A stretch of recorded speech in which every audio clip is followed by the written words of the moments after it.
Hello dear student. तो आज हम लोग इलेक्ट्रोकेमिस्ट्री का लेक्चर नंबर 12 स्टार्ट करने जा रहे हैं। और लास्ट लेक्चर में हम लोगों ने कंडक्टिविटी, मोलर कंडक्टिविटी, ये सारे टर्म्स क्या किए थे, डिस्कस किए थे। इक्विवेलेंट कंडक्टिविटी, तो उसके आगे कंटिन्यू करते हैं। Variation of conductance, conductivity, molar conductivity या equivalent conductivity with dilution. Dilution का मतलब क्या है? Addition of water. तो कैसे कैसे वेरी करते हैं तो देखते हैं एक एक करके सबको। तो सबसे पहला जो हमारा है दैट इज़ अ कंडक्टेंस, जिसको हम सी से रिप्रेजेंट करते हैं। क्या है? Conductance of each solution, weak electrolyte or strong electrolyte, increases with dilution and reason for both are different. यानी सबसे पहली बात क्या है कि डाइल्यूशन मीन्स वॉल्यूम आप क्या करेंगे, अगर बढ़ाएंगे तो कंडक्टेंस क्या होता है, वो बढ़ता है, चाहे स्ट्रॉन्ग हो चाहे वो वीक इलेक्ट्रोलाइट हो। ओके, अब रीजन क्या है दोनों का, तो रीजन थोड़ा सा समझिएगा। अगर वीक इलेक्ट्रोलाइट है तो वॉल्यूम बढ़ाने पर कंसंट्रेशन आपका घटेगा और डिग्री ऑफ डिसोसिएशन क्या होगा, वो बढ़ेगा। अगर आपको ओस्टवाल्ड लॉ ऑफ डाइल्यूशन याद आ रहा हो तो degree of dissociation is equal to under root equilibrium constant upon C. Ostwald law of dilution ionic equilibrium में। तो वॉल्यूम क्या कर रहे हैं, बढ़ा रहे हैं, कंसंट्रेशन घट रहा है, डिग्री ऑफ डिसोसिएशन क्या कर रहा है, ये बढ़ेगा। और डिग्री ऑफ डिसोसिएशन बढ़ने का मतलब है कि नंबर ऑफ आयंस क्या होंगे, बढ़ेंगे। और अगर नंबर ऑफ आयंस बढ़ रहा है तो सिंपल सी बात है बेटा, कंडक्टेंस बढ़ेगा। तो ओवरऑल क्या हुआ कि वॉल्यूम बढ़ाने पर कंडक्टेंस बढ़ गया फॉर वीक इलेक्ट्रोलाइट का रीजन ये है। स्ट्रॉन्ग इलेक्ट्रोलाइट में भी वॉल्यूम बढ़ाने पर कंडक्टेंस बढ़ेगा, बट वहाँ रीजन क्या है, तो वहाँ रीजन ये है फॉर स्ट्रॉन्ग इलेक्ट्रोलाइट। सबसे पहली बात कि स्ट्रॉन्ग इलेक्ट्रोलाइट तो 100% आयनाइज होते हैं एट ऑल कंसंट्रेशन, है ना। इनका डिग्री ऑफ डिसोसिएशन ही क्या होता है, अल्फा क्या होता है, 1 ही होता है, 100% डिसोसिएशन। तो यहाँ क्या रीजन है, यहाँ सिंपल सा रीजन ये है कि जब कंसंट्रेशन आपका सोल्यूशन बढ़ेगा तो डेंसिटी ऑफ आयन क्या हो जाएगा, बढ़ जाएगा। डेंसिटी ऑफ आयन बढ़ने से क्या होगा, अट्रैक्टिव फोर्स बढ़ेगा। अट्रैक्टिव फोर्स बढ़ने से कंडक्टेंस क्या हो जाएगा, वो घट जाएगा। यानी सोल्यूशन जितना ही डाइल्यूट होगा, डाइल्यूट होने का मतलब बेटा वॉल्यूम अगर बढ़ाएंगे तो सोल्यूशन डाइल्यूट होगा। सोल्यूशन डाइल्यूट होगा तो डेंसिटी घट जाएगी, आयन की डेंसिटी घट जाएगी, अट्रैक्टिव फोर्स घट जाएगा, मीन्स कंडक्टेंस बढ़ जाएगा। यानी यहाँ पर भी वॉल्यूम बढ़ाने पर कंडक्टेंस क्या है, वो बढ़ रहा है। तो चाहे वीक हो चाहे स्ट्रॉन्ग इलेक्ट्रोलाइट हो, वॉल्यूम बढ़ाने पर कंडक्टेंस बढ़ता है। दोनों के रीजन क्या है, वो डिफरेंट है। इतना क्लियर? तो रीजन डिफरेंट है, समझ में आ गया। अब अगला जो टर्म है वो है कंडक्टिविटी। कि कंडक्टिविटी जो है, कंडक्टिविटी में क्या चेंज आता है जब हम क्या करते हैं, वॉल्यूम बढ़ाते हैं यानी डाइल्यूट करते हैं। तो since conductivity is the conductance, क्या होता है conductivity, conductance of all the ions present in 1 ml of solution. ये कंडक्टिविटी का डिफिनेशन ही था, है ना। फॉर्मूला याद आ रहा है, कंडक्टिविटी केज, है ना। तो कंडक्टिविटी का डिफिनेशन क्या है कि conductivity is the conductance of all ion present in 1 ml of solution. कि 1 ml सोल्यूशन में जितने आयन हैं उनके कारण जो कंडक्टेंस है उसी को बोलते हैं हम क्या, दैट इज कॉल्ड कंडक्टिविटी। तो लास्ट लेक्चर में हम कंडक्टिविटी ऑलरेडी डिफिनेशन पढ़ चुके हैं। अब होगा क्या, तो ऑन डाइल्यूशन जब हम क्या करेंगे, डाइल्यूशन करेंगे तो number of moles of ions क्या होंगे, number of moles of ions पर ml डिक्रीज हो जाएंगे। जब डाइल्यूट करेंगे तो वॉल्यूम बढ़ाएंगे और नंबर ऑफ आयन तो फिक्स है, तो वो क्या होता जाएगा, घटता जाएगा। Number of moles of ions पर ml क्या घट जाएंगे। वॉल्यूम बढ़ाने पर number of moles of ion पर ml क्या घटेगा, और number of moles of ion पर ml घट रहा है तो सिंपल सी बात है कि कंडक्टिविटी भी क्या हो गई, नंबर ऑफ आयन ही कम हो गए बेटा, तो कंडक्टिविटी विल बी डिक्रीज। यानी यहाँ क्या निकल कर आया कि यहाँ निकल कर आया कि वॉल्यूम बढ़ाने पर कंडक्टिविटी क्या है, वो घटती है। कंडक्टेंस बढ़ता है, कंडक्टिविटी घटती है। कंडक्टेंस बढ़ता है, कंडक्टिविटी घटती है। अगला जो है that is a molar conductivity या इक्विवेलेंट कंडक्टिविटी। इसमें क्या बदलाव आता है तो इसको समझते हैं थोड़ा। फॉर्मूला क्या है, molar conductivity is equal to 1000 into K upon M या के इंटू वी। तो वैल्यूम बढ़ाएंगे, अब ध्यान दीजिए वैल्यूम बढ़ाएंगे तो वैल्यूम बढ़ाने से क्या होगा, कंसंट्रेशन मोलैरिटी तो घटेगी। और अभी हमने पढ़ा कि वैल्यूम बढ़ाने पर के भी क्या घटता है, जस्ट सेकेंड जो पढ़ाता है, के क्या कंडक्टिविटी, कंडक्टिविटी घटती है, ओके। और मोलर कंडक्टिविटी क्या है, वो आपकी बढ़ती है। अब दिमाग में क्वेश्चन ये आएगा कि वैल्यूम बढ़ाने पर के घट रहा है, पढ़ चुके हैं, तो के घटने का मतलब क्या है, इस फॉर्मूले के हिसाब देखिए के घटने का मतलब क्या है, मोलर कंडक्टिविटी घटनी चाहिए। और वैल्यूम अगर हम क्या कर रहे हैं, बढ़ा रहे हैं, तो मोलैरिटी भी घटेगी, और मोलैरिटी घट रही है तो फिर मोलर कंडक्टिविटी क्या हो, तो बढ़नी चाहिए। तो यहाँ तो कंट्राडिक्शन आ गया, ओके, दोनों में इफेक्ट अलग है। तो इसको आप इस बात को ध्यान रखिएगा कि experimentally it is observe that effect of molarity is more dominating as compare to conductivity, है ना, यानी मोलैरिटी ज़्यादा घट जाती है उतनी आपकी कंडक्टिविटी नहीं घटती है। तो मोलैरिटी घटने वाला जो फैक्टर है वही आपको लेकर चलना है। तो हम क्या बोलेंगे यहाँ पर कि वैल्यूम बढ़ने पर मोलर कंडक्टिविटी क्या है, बढ़ गई, या इक्विवेलेंट कंडक्टिविटी क्या है, बढ़ गई, okay. Volume increase with dilution. तो ओवरऑल क्या निकल कर आया, हमने हमारे 3 पैरामीटर थे, एक क्या था कंडक्टेंस, एक कंडक्टिविटी और एक मोलर कंडक्टिविटी, इक्विवेलेंट कंडक्टिविटी। क्या इफेक्ट पड़ रहा है, तो वैल्यूम जब आपने क्या किया, इंक्रीज किया, कंडक्टेंस बढ़ेगा, मोलर इक्विवेलेंट कंडक्टिविटी बढ़ेगी, लेकिन कंडक्टिविटी क्या है वो घटेगी। तो ये मोरल ऑफ द स्टोरी है, और ये इफेक्ट आपसे पूछेगा, और इन सब बातों को मैंने एक्सप्लेन कर दिया, ओके बेटा। अब अगला जो टॉपिक है जिसका नाम है लिमिटिंग मोलर कंडक्टिविटी, जिसको हम ऐसे रिप्रेजेंट करते हैं, मोलर कंडक्टिविटी पर एक जीरो साइन दिख रहा है, तो इसका मतलब क्या है, लिमिटिंग मोलर कंडक्टिविटी, ओके।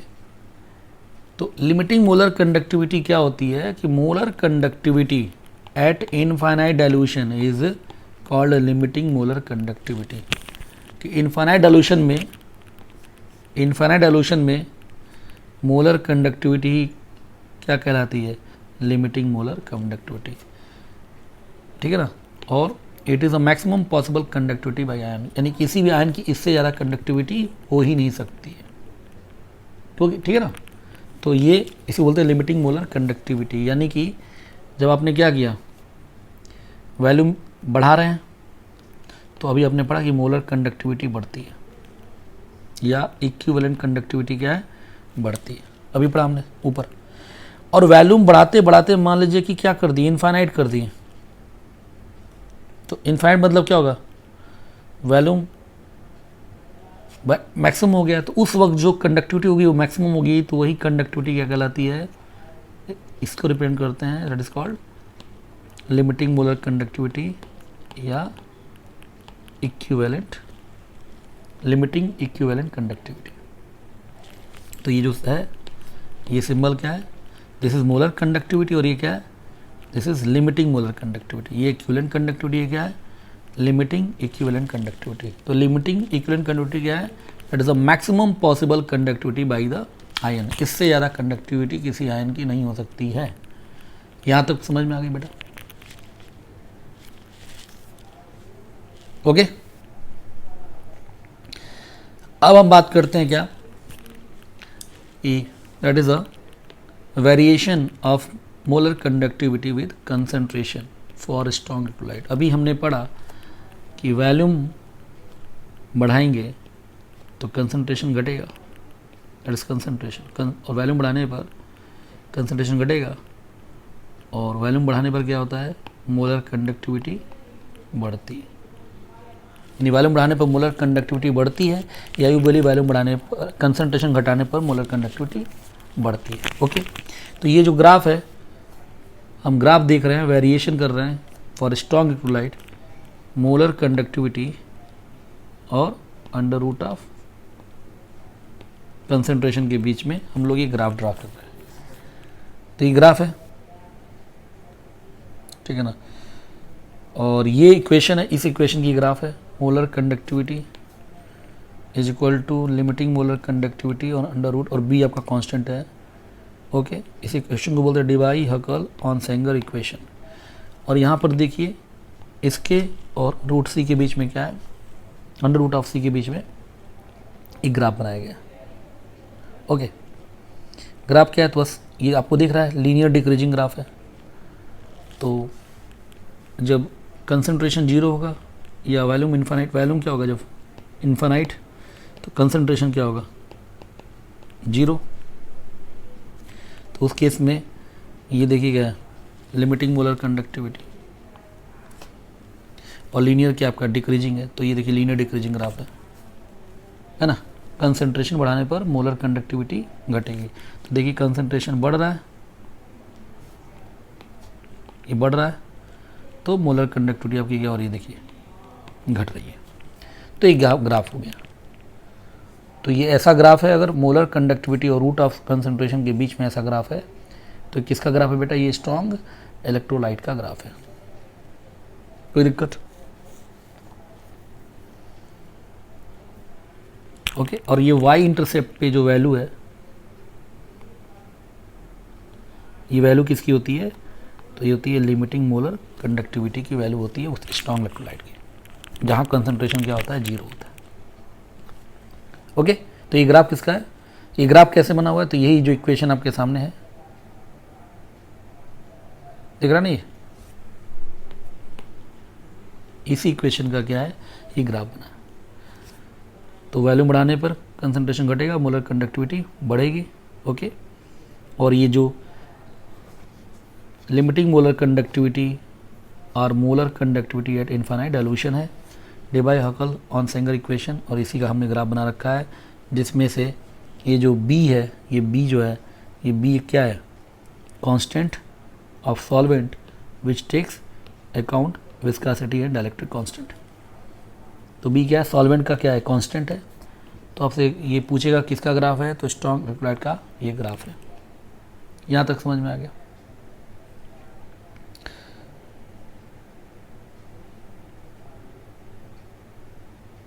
ठीक है, ये क्या है, molar conductivity at any concentration, ये क्या है, not molar conductivity eight infinite solution, और सी यहाँ पर क्या है, कंसंट्रेशन ऑफ सॉल्यूशन। अब हम लोग बात करते हैं जो दूसरा है, वो क्या है, that is a variation of molar conductivity with concentration for weak electrode. पहला ग्राफ क्या था, स्ट्रॉन्ग के लिए, दूसरा क्या, वीक के लिए। वीक में कैसे होता है कि as we know from the Ostwald law of dilution, जो कि आयनिक में पढ़ रखा है, आयनिक इक्विलिब्रियम में, कि degree of alpha, degree of dissociation is directly proportional to ना स्क्वायर रूट ऑफ कंसंट्रेशन। अगर आपको याद आ रहा हो फिर से लिखना, alpha is equal to under root K equilibrium by C, where K equilibrium is equilibrium constant, C is the concentration. तो यहाँ से साफ साफ दिख रहा है कि सी क्या होगा, कंसंट्रेशन कम होगा या स्क्वायर रूट ऑफ कंसंट्रेशन कम होगा, तो अल्फा बढ़ेगा, और अल्फा बढ़ेगा तो मोलर कंडक्टिविटी बढ़ेगी, एंड अल्फा बढ़ने वाला नंबर ऑफ आयंस बढ़ जाएंगे। ओके, यानी सिंपल से क्या है कि अगर हम ग्राफ ड्रॉ करें मोलर कंडक्टिविटी और स्क्वायर रूट ऑफ कंसंट्रेशन के बीच में, तो ग्राफ कैसा होगा, देख लीजिए यहाँ से कैसे बढ़ेगा। तो अल्फा क्या है, अल्फा बढ़ने पर मोलर कंडक्टिविटी बढ़ेगी, और अल्फा कैसे है, कंसंट्रेशन से, तो इन्वर्सली प्रोपोर्शनल है। तो ये ग्राफ क्या होगा, इसके बीच में ऐसा ग्राफ आ जाएगा, रेक्टेंगुलर हाइपरबोला, इन्वर्सली प्रोपोर्शनल का ये ग्राफ हो गया। तो अगर ऐसा ग्राफ है तो किसका, कौन सा ये ग्राफ है, किसके लिए, this is graph for the weak electrolyte. और अगर ऐसा ग्राफ दिख रहा है लीनियर डिक्रीजिंग, तो ये क्या है, स्ट्रॉन्ग इलेक्ट्रोलाइट। घट दोनों में है, बट एक में लीनियर डिक्रीज कर रहा है और एक में क्या है, ये इस तरह से रेक्टेंगुलर हाइपरबोला कर्व को बोलते हैं, है ना, y इक्वल टू 1/x का ऐसा ग्राफ होता है। तो यहाँ y क्या है, मोलर कंडक्टिविटी है, और x क्या है, अंडर रूट ऑफ c है। तो ठीक है बेटा। अच्छा, एक इम्पॉर्टेंट बात है कि ये जो ग्राफ बन रखा है, अब ये ग्राफ देखिए ध्यान से, ये ग्राफ इन्फिनिटी पे जाकर कहीं टच करेगा वाई इंटरसेप्ट को, यानी कि we can not determine value of limiting molar conductivity from this curve. इस कर्व से हम नहीं कर सकते आइडेंटिफाई, यहाँ आइडेंटिफाई कर सकते हैं स्ट्रांग वाले में क्योंकि वो कट कर रहा है, बट ये कहाँ कट करेगा, ये इनफाइनाइट पे कट करेगा। तो यहाँ पे हम limiting molar conductivity value direct हम कैलकुलेट नहीं कर पाएंगे, बिकॉज पता नहीं कहाँ जाके कट करेगा इनफाइनाइट पे। ओके, तो एक ये छोटा सा इंपॉर्टेंट इन्फॉर्मेशन है कि हम इस ग्राफ से लिमिटिंग मोलर कंडक्टिविटी कैलकुलेट नहीं कर सकते हैं। हाँ, लेकिन इस ग्राफ से क्या कर सकते हैं, लिमिटिंग मोलर कंडक्टिविटी कैलकुलेट कर सकते हैं। ओके बेटा, तो ये कुछ इंपॉर्टेंट इंफॉर्मेशन थी। अब हम लोग जो डिस्कशन करने जा रहे हैं that is the next topic, Kohlrausch law, या इसको बोलते हैं Kohlrausch law of independent migration. बहुत ही इंपॉर्टेंट लॉ इस पूरे जो लेक्चर का, जो लेक्चर आज हम लोग पढ़ रहे हैं उसमें का सबसे इंपॉर्टेंट ये लॉ है। इस पर खूब क्वेश्चन बोर्ड एग्जाम से लेकर मेंस, एडवांस और नीट सब में पूछे जाते हैं। बहुत ही इंपॉर्टेंट टॉपिक है ये। तो क्या है कोलेक्स लॉ, देखते हैं। तो at infinite dilution each and every electrolyte is 100% dissociated, तो ये तो पता ही है। And ions are completely independent from each other, क्योंकि इनफाइनाइट डाइल्यूशन वॉल्यूम अगर इनफाइनाइट है तो जाहिर सी बात है कि जो दो आयन के बीच में कोई भी अट्रैक्टिव फोर्स नहीं लगेगा, वो क्योंकि वो क्या है, एक दूसरे से बहुत दूर दूर है। पहली बात ये हो गई। फिर क्या बोल रहा है, so limiting equivalent conductivity of any electrolyte, क्या वर्ड यूज कर रहा है, लिमिटिंग इक्विवेलेंट कंडक्टिविटी, यानी कि ये बात, limiting equivalent conductivity of any electrolyte will be equal to summation of limiting equivalent conductivity of the cation and anion। तो ये इसका स्टेटमेंट हो गया। क्या है, इस बात को हम लोग समझते हैं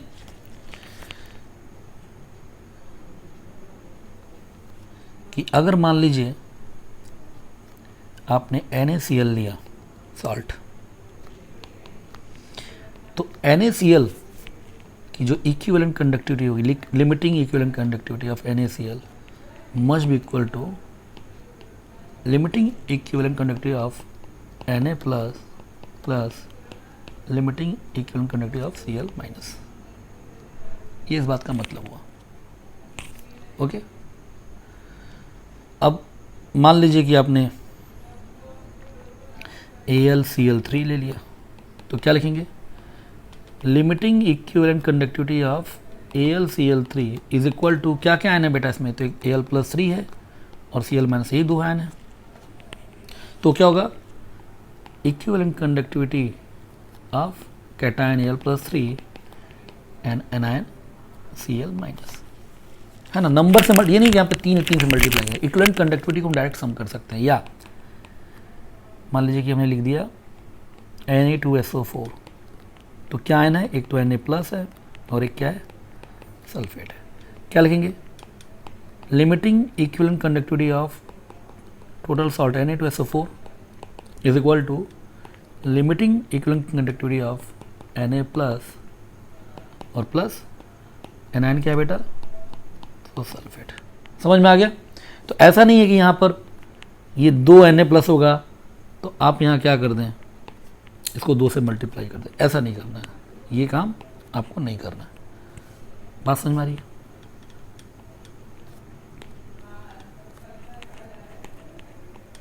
ओके, तो यही क्या है, कोलेक्स लॉ ऑफ इंडिपेंडेंट माइग्रेशन। इतनी बात आप लोगों को क्लियर हो गई। अब इस पे हम लोग करते हैं क्वेश्चन। अभी तो क्या लिमिटिंग इक्विवेलेंट कंडक्टिविटी है और एक लिमिटिंग मोलर कंडक्टिविटी होता है, तो कैसे क्या करेंगे, इतना पहले समझ में आ गया। ये Kohlrausch law of independent migration है कि equivalent conductivity of any compound electrolyte is equal to summation of equivalent conductivity of the cation and anion. अब वो चाहे यहाँ 1 है चाहे 1 और ये 3 होगा, लेकिन तब भी हम क्या करेंगे, वहाँ मल्टीप्लाई नहीं करेंगे, हम एज इट इज़ बस इक्विवेलेंट कंडक्टिविटी को डायरेक्ट में क्या कर देंगे, जोड़ देंगे। क्लियर बेटा, वेरी इंपॉर्टेंट। अब हम लोग क्या करते हैं, अब इस पर क्वेश्चन जो बहुत इंपॉर्टेंट है उसको समझते हैं, और उससे फिर आपको ये पूरा क्या लग जाएगा, आइडिया लग जाएगा। और बहुत इंपॉर्टेंट कॉन्सेप्ट है, तो क्वेश्चन के माध्यम से मैं आपको समझाने की कोशिश करता हूँ। जैसे अब आपसे क्या बोले कि सपोज कर लीजिए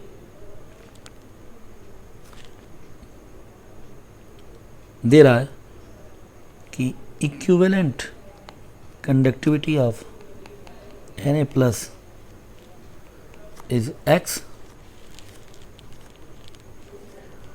यूनिट दे देगा तो क्या होगा, siemens centimetre square per equivalent.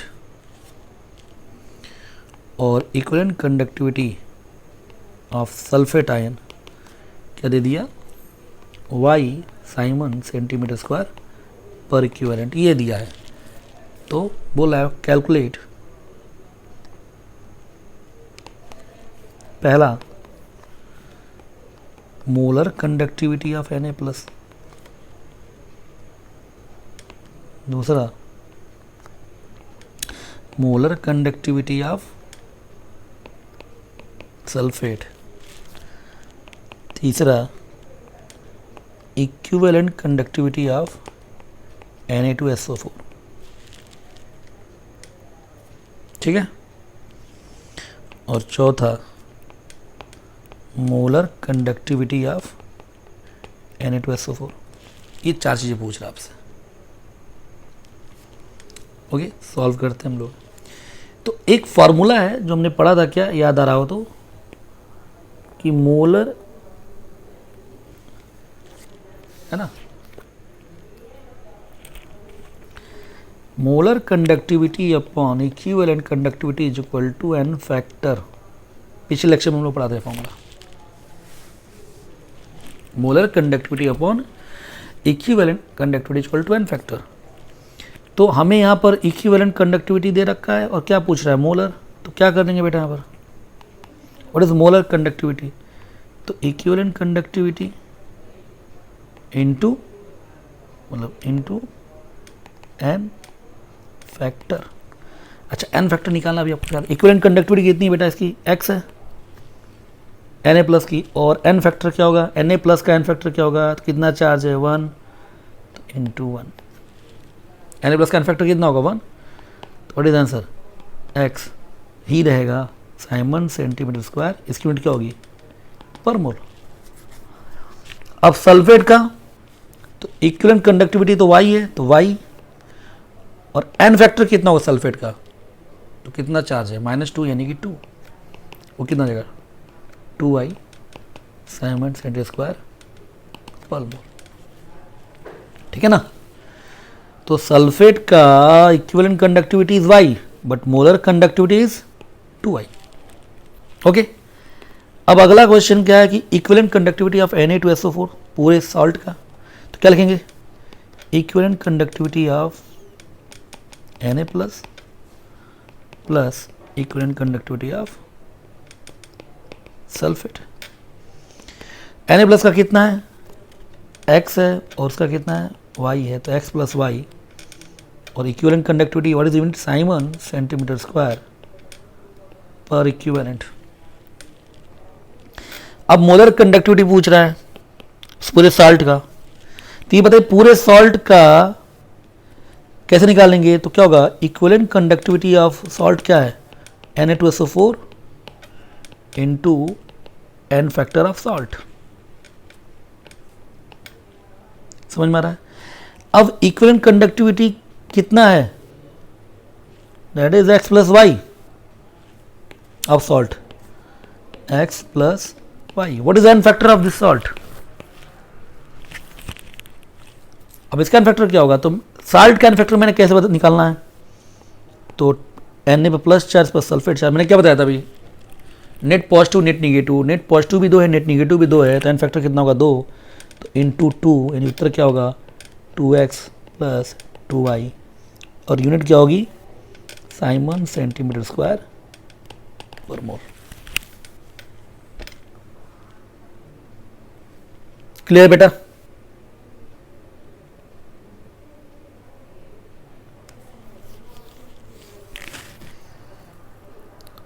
Clear है?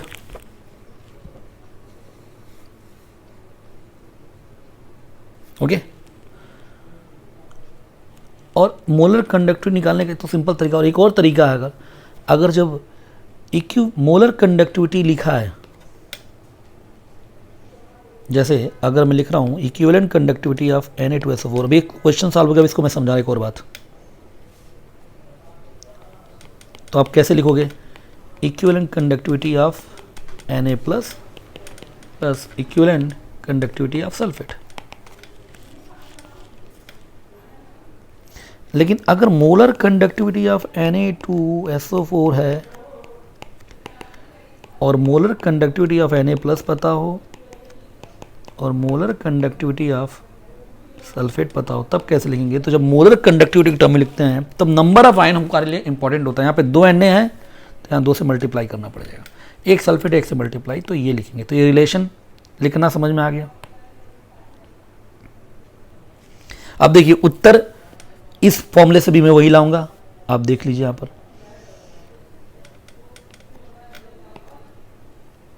तो मोलर कंडक्टिविटी ऑफ Na2SO4 क्या होगा? तो twice of molar conductivity of Na plus molar conductivity of sulphate लिख सकते हैं। और Na प्लस का कितना है मोलर कंडक्टिविटी? अभी हमने निकाला पहला प्रॉब्लम में x, तो कितना हो जाएगा बेटा? 2x। और मोलर कंडक्टिविटी सल्फेट कितना है? 2y। तो देखिए यहाँ भी कितना है मोलर यहाँ भी limiting molar conductivity 2x plus 2y इस फॉर्मूले से, और हमने यहाँ ऐसे किया था, यहाँ से किया 2x प्लस 2y। तो इंपॉर्टेंट बात क्या आई निकल कर कि जब limiting equivalent conductivity of any salt is summation of only their ion cation ion, but जब मोलर के टर्म में लिखेंगे तो वो नंबर ऑफ आयन से भी मल्टीप्लाई करना पड़ेगा। अब जैसे फॉर एग्जांपल एक और क्वेश्चन करते हैं ये रिलेशन के लिए, जैसे लिखा हो molar conductivity of calcium phosphate is equal to क्या होगा? Sorry not molar, equivalent. तो equivalent conductivity of calcium plus 2, कोई कैल्शियम आयन है और एक क्या phosphate, plus equivalent conductivity of phosphate ion. तो इक्विवेलेंट के केस में हमको नंबर ऑफ आयन से मतलब नहीं, यहाँ पे 3 कैल्शियम है 2 फॉस्फेट है, उससे मतलब नहीं है। लेकिन अगर वही बोले नहीं मोलर के टर्म में लिखिए, तो molar conductivity of calcium phosphate क्या होगा? तो that is molar conductivity of calcium plus 2 plus molar conductivity of phosphate. Okay, लेकिन ये गलत है, इसमें अभी क्या चेंज करना है? यहाँ पर क्या है 3 कैल्शियम और 2 फॉस्फेट है, तो मुझे क्या करना पड़ेगा? इंटू 3 करना पड़ेगा और इसको इंटू 2 करना पड़ेगा, 2 फॉस्फेट है। तो अब ये क्या है? ओके, तो ये आपसे रिलेशन भी पूछ सकता है, तो इसका ये रिलेशन है और इसका ये रिलेशन है। अगर मैं ऐसा लिख दूं कि molar conductivity of calcium phosphate by 2 calcium phosphate is equal to molar conductivity of calcium plus molar conductivity of phosphate, क्या ये रिलेशन सही है?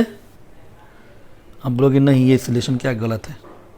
ओके, और अगर मैं ऐसा लिख दूं equivalent conductivity of calcium phosphate is equal to equivalent conductivity of calcium plus 2 and equivalent conductivity of phosphate, क्या सही है? ये तो सही है, लेकिन अगर मैं यहाँ मल्टीप्लाई करूँ इसको 3 से और इसको 2 से, क्या ये रिलेशन सही है इन टर्म्स ऑफ इक्विवेलेंट? नहीं, ये गलत है, ये दोनों गलत है, ऊपर की 2 सही है। आगे समझ में बेटा? Okay, thank you very much.